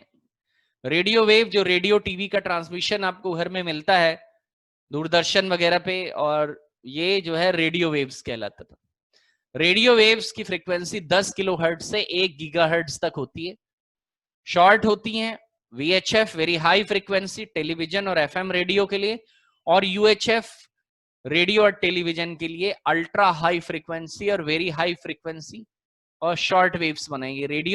रेडियो में शॉर्ट वेव्स होती हैं, short wave. Radio wave can broadcast omni directional. Radio wave जो है वो ओमनी कहते हैं, चारों तरफ जो फैल जाती है, तो ओमनी डायरेक्शनल होती हैं, और कभी कभी ये यूनि डायरेक्शनल यानी सीधी दिशा में भी चलती है। इस तरह की रेडियो वेव को रिसीव करने के लिए एंटीना यूज किया जाता है, जो कि सिग्नल को ब्रॉडकास्ट यानी छोड़ता है, चारों तरफ प्रसारित करता है और रिसीव भी करता है। आपको इस तरह के रेडियो वेव को रिसीव और ट्रांसमिट करने के लिए एंटीना यूज करना पड़ेगा। एंटीना लगे होंगे इन डिवाइसेस में। इनकी खासियत है, आप इनकी पहचान कैसे करेंगे? इनमें एक एंटीना कैसा भी हो वो लगाया जाएगा, और इन एंटीना को ट्रांस रिसीवर कहा जाता है। ये सिग्नल ट्रांसमिट भी कर सकते हैं। कुछ एंटीने ऐसे होते हैं जो सिग्नल सिर्फ लेते हैं, सिग्नल ट्रांसमिट नहीं कर सकते। जैसे ये यागी एंटीना है जो घर पे टेलीविजन DD1-2 के वक्त पे आपके घर पे लगा रहता है। लेकिन कुछ ऐसे भी एंटीने होंगे जो सिग्नल दे सकते हैं यानी रिलीज कर सकते हैं और रिसीव भी करते हैं। इनको ट्रांस रिसीवर कहा जाता है। जो ट्रांसमिट और रिसीव दोनों कर सकते हैं उस तरह का भी एंटीना आता है। कॉपर, उसमें कॉपर, रेडियो वेव्स और फाइबर ऑप्टिक केबल ये लगती। तो एक हो गया हमारा रेडियो वेव। रेडियो वेव क्या होती है? रेडियो वेव का चित्र बना दीजिए और रेडियो वेव का के बारे में बता दीजिए कि इसमें ओमनी डायरेक्शनल एंटीना यूज किया जाता है। माइक्रोवेव, माइक्रोवेव एक ऐसी इलेक्ट्रोमैग्नेटिक एनर्जी है जो कि सीधी रेखा में चलती है, which can travel in straight line higher than 1 gigahertz. 1 gigahertz से ज्यादा ट्रांसमिशन रेट जिसका होता है वो माइक्रोवेव ट्रांसमिशन कहलाता है। माइक्रोवेव ट्रांसमिशन लंबी दूरी की डिस्टेंस टेलीफोन कम्युनिकेशन में, लंबी दूरी की telephone communication, cellular telephones, television distribution में इस्तेमाल किया जाता है माइक्रोवेव को। माइक्रोवेव यहाँ पे फिगर बनाए माइक्रोवेव का, मैंने आपको जो है मॉड्यूल 2 में भी एक फिगर बनाया था। आप माइक्रोवेव में ये वाला फिगर भी बना सकते हैं, ये वाला फिगर भी आपके में बना होगा, तो आप दोनों फिगर बना सकते हैं। माइक्रोवेव मैं आपको मॉड्यूल 2 में M2 में भी लिखा चुका हूं, यहाँ पे आप सिर्फ रिवीजन कर लीजिए, उसका नोट्स जो M2 में मैंने लिखा है उन्हीं को ही आप यूज कर लीजिए, दोबारा से बार बार नोट्स लिखने की जरूरत नहीं। टेलीविजन डिस्ट्रीब्यूशन में यूज किया जाता है। Receiver and transmission of microwave signal must be accurately aligned. Microwave transmission करने वाला जो डिवाइस है वो और वो जो डिवाइस जो उसको रिसीव करता है वो एक दूसरे के आमने सामने होना चाहिए। देखिए माइक्रोवेव ट्रांसमिशन स्ट्रेट लाइन में चलता है, तो सीधी रेखा में चलने वाले के लिए उस सिग्नल को रिसीव करने वाला भी सीधी रेखा में होना चाहिए। इसीलिए सबसे बड़ी दिक्कत माइक्रोवेव सिग्नल में यह है कि वो केयरफुली एक्यूरेटली अलाइन होने चाहिए। अलाइन माने सिधान में होना चाहिए at the line of sight with each. हर एक दूसरे से अपनी उसकी सिधान में होना चाहिए। ये है माइक्रोवेव सिग्नल की दिक्कत। Repeaters need to be installed at the interval of 25 kilometres. इसके रिपीटर्स जो हैं वो कम से कम 25 किलोमीटर की दूरी तक के बीच में ही इंस्टॉल हो जाने चाहिए। 25 किलोमीटर के बाद इंस्टॉल करेंगे तो वो किसी काम नहीं आएंगे। तो 25 से 30 किलोमीटर तक के दायरे में आप इसके रिपीटर इंस्टॉल कर लीजिए। And must be place in line of site of each other. और एक दूसरे, चाहे रिपीटर हो वो, चाहे ट्रांसमीटर और रिसीवर हो, वो दोनों एक दूसरे के आमने सामने लगेंगे। सिग्नल रिसीव करेगा, एम्पलीफाई करेगा रिपीटर और रिट्रांसमिट कर देगा। जैसे यहाँ पे ये रिपीटर हैं जो लगे हुए हैं, ये सिग्नल, यहां से सिग्नल आया, ये रिपीटर सिग्नल रिसीव किया इसने और आगे फॉरवर्ड कर दिया, फिर सिग्नल रिसीव किया, रिपीट किया, फिर इस बड़े वाले से ट्रांसमिट कर दिया। ये इस तरह से एक जगह से दूसरी जगह सिग्नल ट्रांसमिट हो जाता है। Microwave do not pass through the obstacles. Microwave जो है वो बाधाओं को पार नहीं कर पाते। देखिए सिग्नल सीधी रेखा में चलता है, beam is well focused, focus माने सीधी रेखा में चलना, but still some interference, but it still have some interference due to space और एटमॉस्फेरिक लेयर। सीधी रेखा में तो चलता है, फोकस्ड रहता है, सिधान में रहता है, लेकिन फिर भी वातावरण का प्रभाव पड़ता है और कभी कभी समय पे पहुंचने में थोड़ी देर हो सकती है। अगर सिग्नल समय पे नहीं पहुंचता है तो इसको कहते हैं मल्टीपाथ फेडिंग। सिग्नल देर हो जाती है सिग्नल को पहुंचने में, क्योंकि रास्ते में सिग्नल बहुत दूर से आ रहा है, तो सिग्नल को पहुंचने में जो देरी बनती है उसको जिसकी वजह से सिग्नल डिस्टर्ब हो जाता है, उसको मल्टीपाथ फेडिंग भी कहते हैं। Characteristics of microwave transmission. Microwave transmission की क्या विशेषता होती है? Microwave transmission depend on whether and frequency. Microwave का जो ट्रांसमिशन होता है वो मौसम और फ्रीक्वेंसी, फ्रीक्वेंसी मतलब एक सेकेंड में कितना ट्रांसमिशन हो रहा है, रफ्तार क्या है, इसके ऊपर भी निर्भर करता है। नॉर्मली 10 गीगाहर्ट्ज फ्रीक्वेंसी को यूज किया जाता है। 10 या 10 गीगाहर्ट्ज से ज्यादा की फ्रीक्वेंसी यूज की जाती है। It is widely use for television distribution. Television और टीवी के सिग्नलों को देने के लिए इसको इस्तेमाल किया जाता है। लॉन्ग डिस्टेंस सेल्युलर कम्युनिकेशन में भी इस्तेमाल किया जाता है। माइक्रोवेव ट्रांसमिशन की निम्नलिखित खासियत होती है। पहला, as compare to fibre optic communication, microwave is inexpensive. अगर हम इसकी तुलना फाइबर ऑप्टिक केबल से करें तो 10 किलोमीटर का फाइबर ऑप्टिक लगाने में और 10 किलोमीटर के माइक्रोवेव कम्युनिकेशन में माइक्रोवेव सस्ता होगा। क्यों? क्योंकि माइक्रोवेव में सिर्फ टावर्स लगते हैं, उनके बीच में केबल नहीं लगाई जाती, जबकि फाइबर ऑप्टिक में केबल लगाई जाएगी और केबल को इंस्टॉल जमीन के अंदर किया जाता है, तो उनका खर्चा ज्यादा होता है। Putting up 2 simple towers and antenna may be cheaper than buying 50 kilometre of fibre from A congested area. तो एक कंजेस्टेड एरिया में 50 किलोमीटर की फाइबर ऑप्टिक लगानी बहुत महंगी होगी कंपेयर टू आपकी 50 किलोमीटर में माइक्रोवेव लगाने के लिए, क्योंकि माइक्रोवेव जो है वो टावर्स होते हैं, टावर लगाने में ज्यादा मुश्किल नहीं होती। वहीं दूसरी ओर फाइबर ऑप्टिक लगाने में ज्यादा मुश्किल होती। Microwave system permits data transmission rates of 16 Gbps, carry 2,50,000 voice channel at a time, same time, and mostly used to link big metropolitan cities. बड़ी मेट्रोपॉलिटन शहरों को सिग्नल्स, टेलीफोन सिग्नल और उनके बीच में हैवी टेलीफोन ट्रैफिक को संभालने के लिए आप इसको यूज कर सकते हैं। तो आप देखें कि माइक्रोवेव सिग्नल जो रिलायंस वगैरह हैं, जियो वगैरह हैं, आप उनके टावर जो देखते हैं उनमें उन टावरों में एक एक टावर में 2-2 3-3 लाख वॉइस सिग्नल्स में वो आते जाते हैं, 2-2 3-3 लाख मोबाइल्स, लाखों की तादाद में मोबाइल उनसे कनेक्ट रहते हैं और उनका डेटा वो लाते ले जाते हैं। दो तरह के माइक्रोवेव सिग्नल्स होते हैं कम्युनिकेशन, एक टेरेस्ट्रियल माइक्रोवेव कहलाता है और एक सैटेलाइट माइक्रोवेव कहलाता है। तो जो आप ये टावर घरों के ऊपर देखते हैं वो है टेरेस्ट्रियल माइक्रोवेव। बड़े बड़े घर के ऊपर छत पे आप देखते हैं टावर लगे हैं, दे आर टेरेस्ट्रियल। टेरेस मतलब जो ऊंचाई पे होते हैं, छत पे होते हैं। Terrestrial microwave, terrestrial microwave system typically use directional parabolic antenna.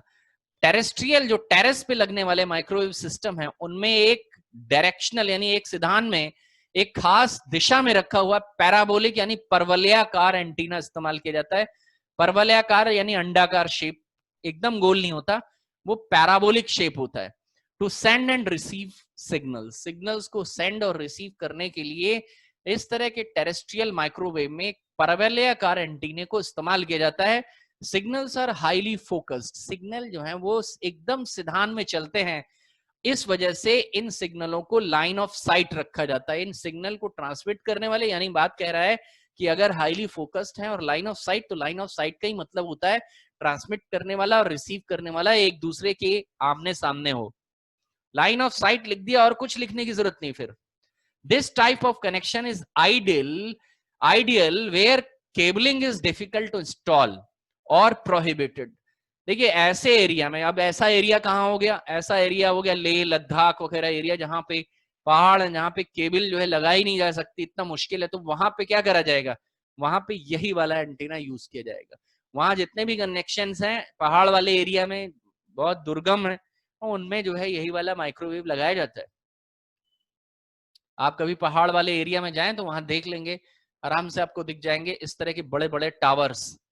तो ये टेरेस्ट्रियल माइक्रोवेव उसका एग्जाम्पल है। देखिए आप यहाँ देख रहे हैं बीच में रिले स्टेशन है, रिले एम्पलीफायर की तरह काम करता है। ये सिग्नल लेता है, यहाँ एक सर्किट बना होगा अंदर, और फिर उसको वो ट्रांसमिट करके आगे बढ़ा देगा। वो दिख नहीं रहा है वो पोर्शन, बट इस टावर के नीचे भी कुछ एसेसरीज लगी होती हैं जो इनको कन्वर्ट करती है, हाई फ्रीक्वेंसी में बदलती है और बाहर फिर दूसरे वाले से उसको आगे बढ़ा दिया जाता है।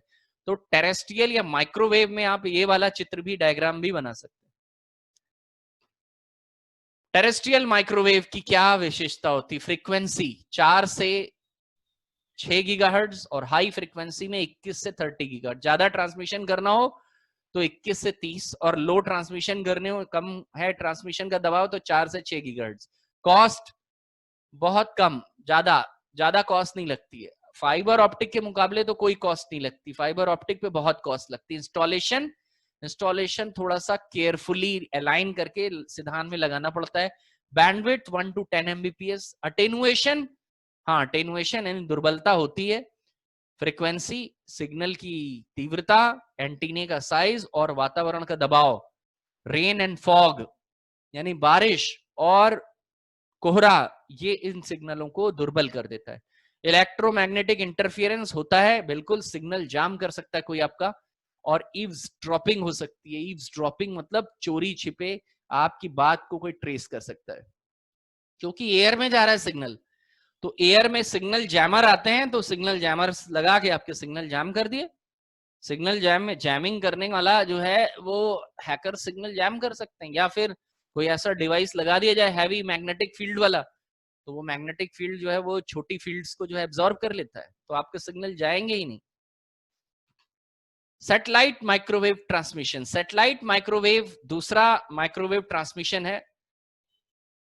इसमें क्या किया जाता है, इसमें भी पैराबोलिक एंटीना, सैटेलाइट की तरफ parabolic antenna. Satellite microwave system transmit signals between directional parabolic antennas. जो सैटेलाइट माइक्रोवेव सिस्टम है वो एक पैराबोलिक परवलयाकार एंटीनों के बीच में सिग्नल ट्रांसमिट करता है।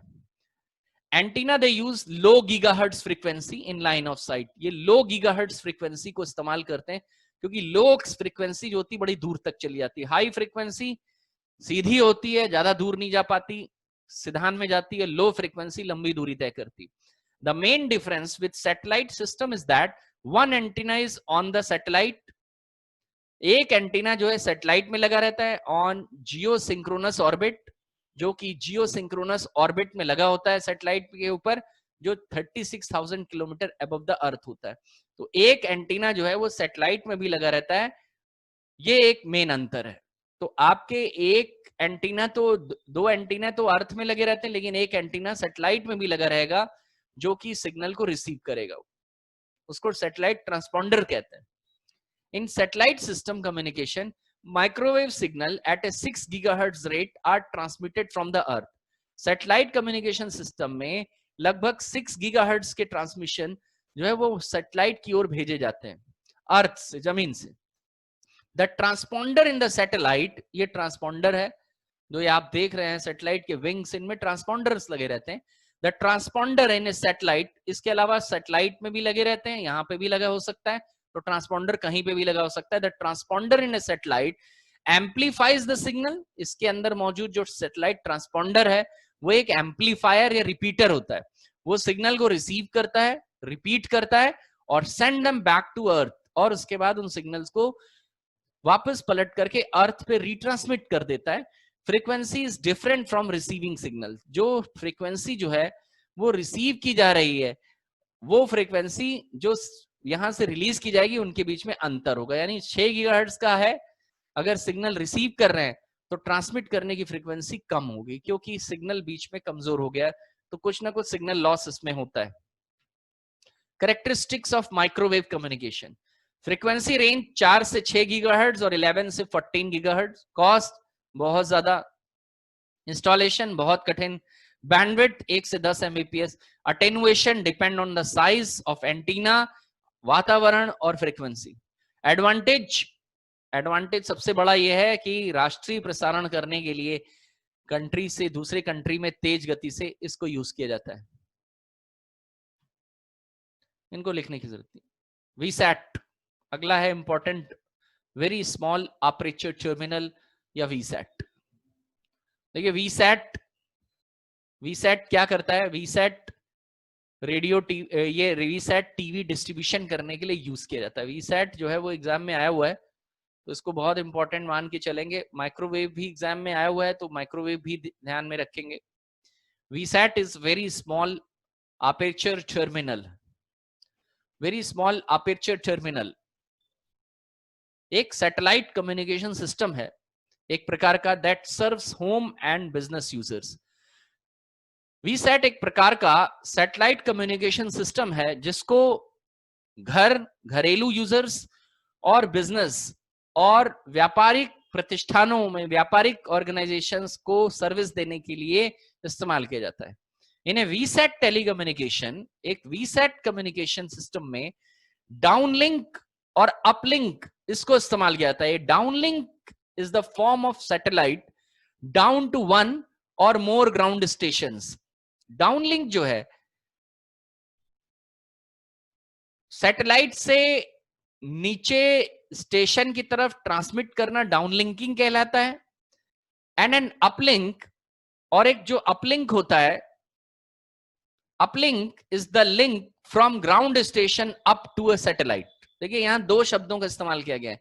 इस तरह के कम्युनिकेशन सिस्टम में अपलिंक और डाउनलिंक होता है, वो पीछे वाले जो सैटेलाइट कम्युनिकेशन सिस्टम है उनमें भी होता है, अपलिंक करना और डाउनलिंक करना। अपलिंक माने अपलोड करना, यानी पहले स्टेशन से, अर्थ से जो भी सिग्नल होते हैं वो सैटेलाइट की ओर भेजे जाते हैं, इसको कहते हैं अपलिंक।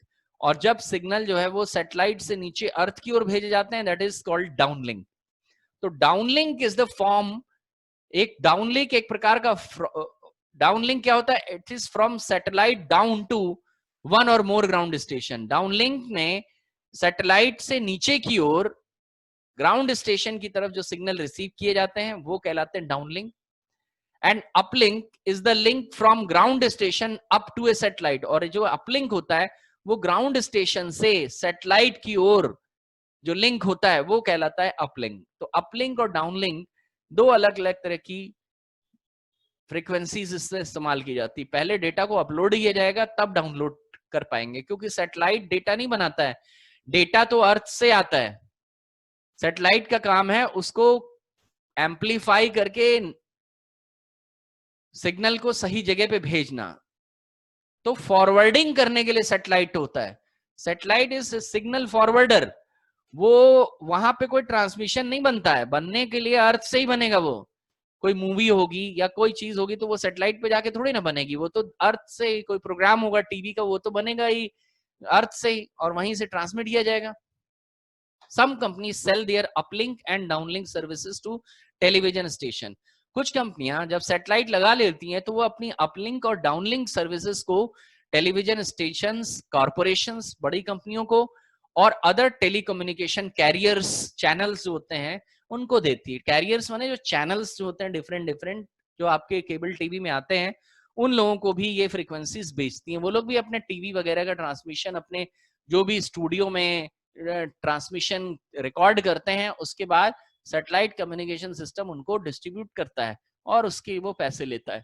तो सैटेलाइट लगाने के अपने एडवांटेजेस हैं। Small size antenna, next para से है, small size antenna in VSAT, small size antenna about 1 metre wide में run with 1 watt of power. Satellite VSAT satellite communication में एक छोटा एंटीना जो 1 मीटर का होता है और लगभग 1 वॉट पावर से वो रन हो सकता है, वो यूज किया जाता है। हैविंग ट्रांसमिशन रेशियो, और उसमें ट्रांसमिशन का जो अनुपात होता है, ट्रांसमिशन करने की जो कैपेबिलिटी होती है, वो अपलिंक 19.2 kbps और लगभग डाउनलिंक 512 kbps तक हो सकती है। ये अब ज्यादा भी हो गई है। Sometimes a large gain antenna, कभी कभी इस तरह के कम्युनिकेशन सिस्टम्स में एक बड़ा एंटीना भी, जिसको हब कहते हैं, वो भी इंस्टॉल किया जा सकता है। हालांकि केबल टीवी सिस्टम में ये नहीं होता, लेकिन कुछ जगहों पे बड़ा एंटीना हब को भी यूज किया जाता है, जो कि सिस्टम में, जो कि दूसरे छोटे एंटीने को सिग्नल रिले भी करता है। It also installed to communicate directly with one another. ये एक दूसरे से कम्युनिकेशन करते हैं और ट्रैफिक रिले करते रहते हैं एक दूसरे के। ये बड़ा एंटीना हब की तरह काम करता है, जैसे स्विच और हब होते हैं। कभी कभी सिग्नल नहीं मिलता तो स्विच और हब जो है वो सिग्नल को एम्पलीफाई करके अपने पड़ोसियों को देता है। तो वैसा ही है ये सिग्नल को रिले करने के लिए ट्रैफिक बिटवीन स्टेशन, ट्रैफिकों, ये स्टेशन के बीच के ट्रैफिक में सिग्नल रिले करने के लिए भी एक बड़ा हाई गेन एंटीना, जिसको हब कहते हैं, वो इस्तेमाल किया जा सकता है। डिसएडवांटेजेस, इसका डिसएडवांटेज क्या है? Longer delay in return. कभी कभी सिग्नल को रिटर्न होने में देरी हो जाती है और ये देरी 250 से 300 मिली सेकेंड्स की होती है। कभी आप केबल टीवी देख रहे हो और अचानक जो है वो सिग्नल बीच में पूरा ब्लैक हो जाता है और थोड़ी देर के बाद सिग्नल आता है, तो वहां पे सिग्नल डिले हो गया होता है। अचानक चल रहा हो, वैसे तो बरसात और मौसम कंडीशन में ये बंद भी हो जाते हैं, लेकिन कभी कभी अचानक सब मौसम सही हो, आप देखेंगे अचानक, कभी आप नोटिस करिएगा, आप केबल टीवी वगैरह देखते हैं तो कभी कभी पूरी स्क्रीन ब्लैक हो जाती है और थोड़ी देर बाद सिग्नल रिसीव होता है, तो उस वक्त सिग्नल में डिले हो गया होता है। तो इसमें क्वालिटी के ऊपर डिपेंड करता है। अगर आपने अगर सस्ता किस्म का एंटीना यूज किया होगा, एंटीने की भी क्वालिटी है। अगर सस्ता एंटीना, ये जो एंटीना घरों में लगा रहता है टाटा स्काई वगैरह में, ये चीप किस्म का क्वालिटी का होता है। जो बड़े सरकार गवर्नमेंट के पास जो एंटीने होते हैं वीसैट में, वो ज्यादा बढ़िया होते हैं। तो चीपर क्वालिटी का एंड यूजर इस्तेमाल करने पे, यानी एंटीना अगर चीप क्वालिटी का है तो कभी कभी 200 से 300 मिली सेकेंड्स का, ध्यान रहे सेकेंड्स का नहीं है, मिली सेकेंड्स का है, तो कुछ ही देर में ये ट्रांसमिशन लौट आता है। तो वीसैट जो है वो इस तरह का कम्युनिकेशन सिस्टम इस्तेमाल करने के लिए यूज किया जाता है। तो आपने देखा कि हमारे पास वीसैट जो है वो,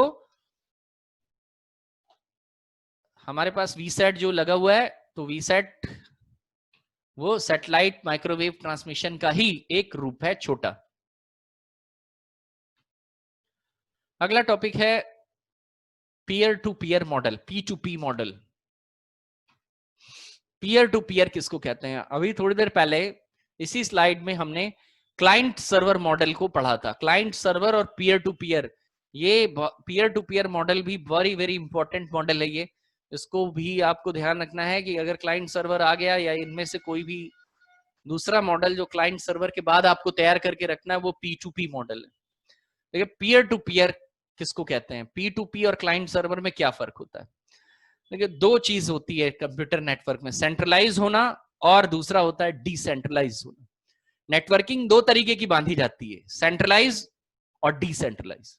सेंट्रलाइज किसको कहते हैं? सेंट्रलाइज कहते हैं जो कि एक मुख्य बड़े सर्वर से कंट्रोल की जाती हो, इट इज सेंट्रलाइज। दूसरी डिसेंट्रलाइज। डिसेंट्रलाइज कहते हैं जिसके ऊपर किसी का कंट्रोल नहीं होता, जो किसी के द्वारा कंट्रोल ना किया जाता हो, उसको कहते हैं डिसेंट्रलाइज। तो क्लाइंट सर्वर में तो सेंट्रल सर्वर होता है और वो सर्वर से डेटा को कंट्रोल किया जाता है, सारी सर्विसेज सर्वर से कंट्रोल की जाती हैं, तो इसीलिए उसको क्लाइंट सर्वर कहते हैं। लेकिन दूसरा जो मॉडल है डिसेंट्रलाइज, वो पीयर टू पीयर कहलाता है। पीयर टू पीयर मॉडल में कोई भी कंप्यूटर किसी भी दूसरे कंप्यूटर के ऊपर निर्भर नहीं रहता, यानी वहां हर एक कंप्यूटर, उसमें ना कोई सर्वर है ना कोई क्लाइंट है, सारा कंप्यूटर जितने भी डिवाइस लगे हैं वो सब अपने आप में क्लाइंट और सर्वर दोनों है। तो peer to peer model is a decentralize networking model. P to P model यानी पीयर टू पीयर मॉडल एक डिसेंट्रलाइज, जिसको किसी से गवर्न ना किया जाता हो, जिसका कोई कंट्रोल पॉइंट ना हो, उसको कहते हैं डिसेंट्रलाइज। तो एक ऐसा मॉडल है, नेटवर्किंग मॉडल है, जहां पे हर एक कंप्यूटर अपने आप में इंडिपेंडेंट होता है, स्वतंत्र होता है, and doesn't depend on A central server, और किसी भी मुख्य सर्वर के ऊपर वो निर्भर नहीं होता। इस तरह से जैसे कि लोग कहते नहीं है आजाद, तो ये आजाद कंप्यूटरों का एक नेटवर्क है, ग्रुप ऑफ कंप्यूटर नेटवर्क है, जिसको कहते हैं हम लोग peer to peer. This type of networking model is very simple and very effective in small office and home networks. इस तरह का कंप्यूटर मॉडल बहुत ही ज्यादा सिंपल और बहुत पावरफुल और इफेक्टिव है, क्योंकि देखिए वो कंप्यूटर किसी के ऊपर निर्भर नहीं है। जब कंप्यूटर किसी के ऊपर निर्भर नहीं होते तो वो इंडिपेंडेंटली अपना अपना काम तेजी से करते हैं। ये मॉडल वर्किंग बहुत फास्ट होती है, लेकिन आपको बताया हर जगह ये नहीं यूज किया जा सकता। तो छोटी ऑफिस होम कंप्यूटर नेटवर्क्स में पीयर टू पीयर मॉडल लगा है। यहाँ पे भी जो आप कंप्यूटर देखते हैं उनका मॉडल जो है वो पीयर टू पीयर है। पीयर टू पीयर में हमने कोई सर्वर नहीं बना रखा है कि कंप्यूटरों को चलने के लिए और डेटा के लिए किसी दूसरे सर्वरों पे निर्भर हो। हाँ, फाइल शेयरिंग करी जा सकती है इनमें। तो ये पीयर टू पीयर मॉडल में हमने विंडोज 7 या 10 के कंप्यूटर लगा दिए, और उनमें से हर एक कंप्यूटर के अंदर अपना हार्डवेयर, अपना ऑपरेटिंग सिस्टम सब है। बस हमने क्या किया, उनको एक नेटवर्क में बांध दिया, स्विच लगा के स्टार टोपोलॉजी में इनको लगा दिया। तो देखिए कि ये स्टार शेप में है, और एज्यूम करेंगे कि ये स्टार शेप में है, और इस नेटवर्क को कहते हैं पीयर नेटवर्क। फायदा क्या है इसका? Easy to install and configure. एक पीयर नेटवर्क जो होता है, पीयर टू पीयर नेटवर्क जो होता है, वो बहुत आसान होता है क्लाइंट सर्वर के मुकाबले। सर्वर में तो पहले सर्वर बनाना पड़ता है और फिर सर्वर की अपनी कॉन्फ़िगरेशन होती है, वो डालनी होती है, जबकि यहां ऐसा कुछ नहीं है। Easy to install and configure. दूसरा है no need to deploy a system administrator. देखिए क्लाइंट सर्वर में आपको एक सर्वर एडमिनिस्ट्रेटर या सर्वर इंजीनियर की जरूरत पड़ेगी, क्योंकि उसमें सर्वर को लगातार मॉनिटर करना रहता है, सर्वर की सर्विसेज कॉन्फ़िगर करती रहती हैं। बड़ी सर्वर बंद हो गया तो सब कुछ बंद हो जाएगा। तो इस तरह का कोई काम नहीं होता यहाँ पे, इसलिए कोई भी सिस्टम एडमिनिस्ट्रेटर नहीं लगेगा। No need to deploy. Deploy माने लगाना। एक सर्वर एडमिनिस्ट्रेटर या सिस्टम एडमिनिस्ट्रेटर लगाना की जरूरत नहीं पड़ती है। Overall cost of installation of peer to peer network is cheap. पूरी कॉस्ट अगर देखें क्लाइंट सर्वर के मुकाबले, तो कॉस्ट भी बहुत कम होती है इसकी, क्योंकि सर्वर नहीं है, सर्वर की कॉस्ट ही लाखों रुपए की होती है। हार्डवेयर सर्वर लगाएंगे तो और कॉस्ट जो है और ज्यादा बढ़ जाएगी। It is more reliable then client server. Client server के मुकाबले ज्यादा रिलायबल है, क्योंकि एक सर्वर के एक कंप्यूटर के फेल होने पे दूसरे के ऊपर कोई असर नहीं पड़ता, क्योंकि इसमें कोई सर्वर है ही नहीं। अब इनमें से मान लीजिए ये सर्वर होता क्लाइंट सर्वर और ये फेल हो जाता तो सब बंद हो जाता। इस तरह का कोई भी काम इसके अंदर नहीं होता है पीयर टू पीयर मॉडल में। हर कंप्यूटर इंडिपेंडेंटली चलता है, इंडिपेंडेंटली अपने डेटा को मैनेज करता है, स्टोर करता है। इस वजह से किसी भी दूसरे कंप्यूटर के खराब होने से किसी भी दूसरे कंप्यूटर पे कोई असर नहीं पड़ता, independent. Types of peer to peer networks. जो हमारे पास पीयर टू पीयर नेटवर्क में टेक्नोलॉजी या एप्लीकेशंस चल रही हैं वो किस तरह की हैं? एक कोलैबोरेटिव कंप्यूटिंग, इंस्टेंट मैसेजिंग और एफिनिटी कम्युनिटी, ये तीन तरह की applications peer to peer model में चल रही होती हैं। कोलैबोरेटिव कंप्यूटिंग जो ट्रेनिंग मैं आपकी ले रहा हूं, देखिए कोलैबोरेटिव कंप्यूटिंग एप्लीकेशंस कैसी होती हैं। इस वक्त जो ट्रेनिंग मैं आपकी ले रहा हूं जूम पे, जूम नाम की ऐप पे, ये ऐप जो है वो कोलैबोरेटिव कंप्यूटिंग ऐप है। कोलैबोरेटिव कंप्यूटिंग ऐप में क्या होता है कि रियल टाइम में दो लोग एक दूसरे के साथ साइमल्टेनियसली मिलके काम करते हैं। आपके कुछ कुछ प्रोसेसिंग आपका भी कंप्यूटर कर रहा है, वो क्या काम कर रहा है, यहाँ मेरे पास मेरे कंप्यूटर से जो भी मैसेजेस या डेटा जा रहा है, आपका कंप्यूटर उनको प्रोसेस करता है और वो फिर आपको जो है सुनाई देता है और रिकॉर्डिंग आप वो सुनते हैं और क्लासरूम लेते हैं। तो ये जो क्लासरूम की ऐप है ये कोलैबोरेटिव कंप्यूटिंग का एग्जाम्पल है। कोलैबोरेटिव कंप्यूटिंग इस वक्त बहुत पॉपुलर है। कोलैबोरेशन माने मिलजुल करके, जब दो या दो से ज्यादा लोग मिलजुल करके काम करते हैं, वर्क टुगेदर करते हैं, तो it is called collaborative computing. Collaborative computing की अलग अलग एप्स होती हैं। तो ये जो है पीयर टू पीयर नेटवर्क में इस तरह की एप्लीकेशंस जो है वो बहुत काम करती हैं। ये कोलैबोरेटिव कंप्यूटिंग में बहुत चलते हैं इस तरह की। क्या है collaborative computing? Collaborative computing allows user to work together. Collaborative computing जो कि पीयर टू पीयर मॉडल में बहुत इस्तेमाल की जाती है, वो एक ऐसा वर्किंग एनवायरनमेंट है जहां लोग टुगेदर साथ साथ काम करते हैं किसी डॉक्यूमेंट्स के ऊपर, किसी प्रोजेक्ट के ऊपर, यूजुअली इन रियल टाइम, वास्तविक समय में। वास्तविक समय मतलब मेरी घड़ी में भी जो चल रहा हो और मेरे कंप्यूटर में भी जो समय चल रहा हो वो दोनों एक हो, दैट इज रियल टाइम। तो रियल टाइम में ये एक साथ लोगों को मिला जुला करके साथ साथ काम करने के काम की कंप्यूटिंग को कहते हैं collaborative computing. By taking advantage of underlying network computer communication system. और इसमें जो भी नेटवर्क लगा रहता है, जैसे कि इस वक्त जो मैं कोलैबोरेटिव कंप्यूटिंग कर रहा हूं, वीडियो कॉन्फ्रेंसिंग और ऑडियो वीडियो कॉन्फ्रेंसिंग और क्लास ले रहा हूं इस वीडियो कॉन्फ्रेंसिंग ऐप के जरिए, तो ये मैं इंटरनेट के ऊपर, इंटरनेट जैसे नेटवर्क का फायदा लेकर के कर रहा हूं। तो एक आपको एक नेटवर्क का फायदा लेना होगा कम्युनिकेटिंग सिस्टम में, and let people work together over a network. और फिर ये क्या परमिशन देता है मुझे, एक साथ लोगों को एक साथ मिलजुल करके काम करने की। तो काम एक साथ काम कर रहे हैं हम लोग मिलकर के, मैं क्लास दे रहा हूं और आप क्लास रिसीव कर रहे हैं, तो हम लोग जब तक ये सेशन चल रहा है तब तक कोलैबोरेटिव कंप्यूटिंग के अंदर है।